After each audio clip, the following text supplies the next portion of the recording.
name is Deborah Suber, and when I look back on the civil rights movement, it made me reflect on my family's heritage and how the heritage lives on in my home that my father bought here in Columbus in 1967. At that time, the majority of homeowners were white, and I know my father worked extremely hard in military, city, and civil jobs because he wanted to have property that he could own. All this hard-earned money was saved and went toward buying a home.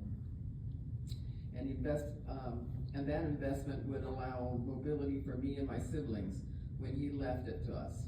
My father passed away in 2005. Without the house, the family, without that house in the family, our lives and the lives of my children would look very different.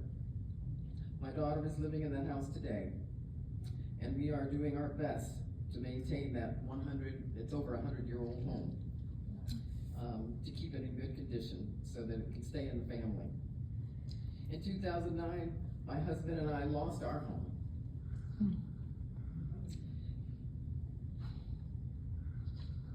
And that was a really hard time for us. I know that it was still our home, and we had wanted to pass it on to our daughters and our son. And we struggled during the price, and we struggled now. But my sons and daughter struggle now to buy homes. They've been priced out of the market every time they would go out to see about purchasing their own home. After that experience, we had to become renters. But years later, we had to move back to my father's house because there were numerous break-ins at the house, but it was left vacant after my son went to college. And this house is in the Children's Hospital area. In that neighborhood, the crime is pretty high at that time.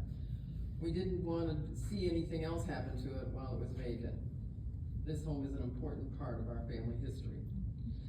So no matter how many phone calls we get asking us to sell it, we refuse. I know how much it meant to my father for our family to own property.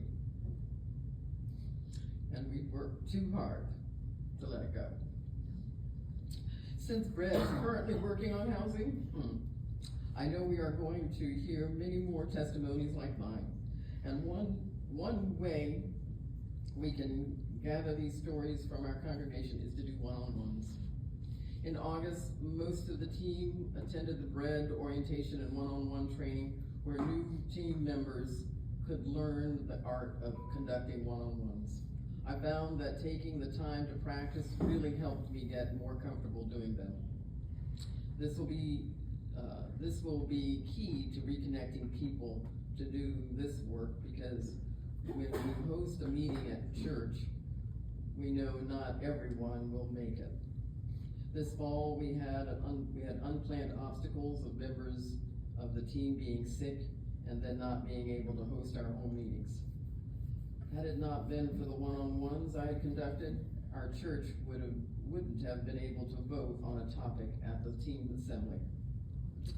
I did about 10 one-on-ones with my family, friends, and coworkers, so I could strengthen our justice ministry and get to know them better. I even learned new things about my family members and my coworkers that I didn't know before. One-on-ones really do get easier the more you do of them. You can use the handouts that are over on the table to keep your binder organized.